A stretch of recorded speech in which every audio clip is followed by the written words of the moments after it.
Assalamualaikum warahmatullahi wabarakatuh. Izinkan kami memperkenalkan diri. Saya Cilca Zafikta Indi. Saya Kamila Apriliani. Saya Muhammad Salman Al-Farisi. Saya Fauzia Lestari. Saya Mutiara Hadiawati. Di sini kami akan menjelaskan sejarah tentang Benteng Kaibon. Selamat menyaksikan. Kawasan Banten Lama di Kabupaten Serang banyak meninggalkan bangunan yang memiliki prasejarah. Salah satu bangunan yang masih tersisa adalah Keraton Kaibon yang terletak di Kampung Kroya, Kelurahan Kasunyatan, Kecamatan Kasemen. Keraton Kaibon menjadi salah satu bangunan cagar budaya Provinsi Banten yang menyimpan banyak cerita kejayaan Kerajaan Banten Lama. Kaibon berasal dari Kaibuan, yang yaitu tempat tinggal yang diperuntukkan untuk Ibu Sultan.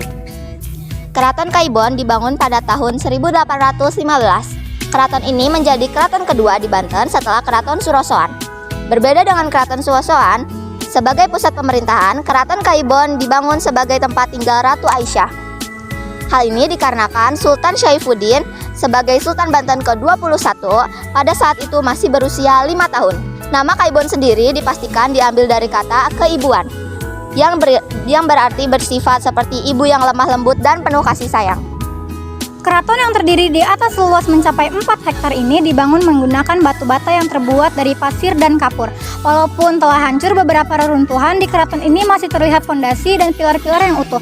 Selain salah satu yang terlihat jelas adalah bangunan yang menyerupai masjid. Bangunan masjid ini berada di sisi kanan gerbang. Selain pilar yang masih utuh, di dalam bangunan tersebut juga terdapat mimbar yang berfungsi sebagai tempat terdirinya khotib. Pada tahun 1832, Keraton Kaibon dihancurkan oleh pihak Belanda yang dipimpin oleh Gubernur VOC saat itu, Jenderal Dindiels. Penyerangan dilakukan karena Sultan Syaifuddin menolak dengan keras permintaan sang jenderal untuk meneruskan pembangunan jalan raya Anyer Panarukan.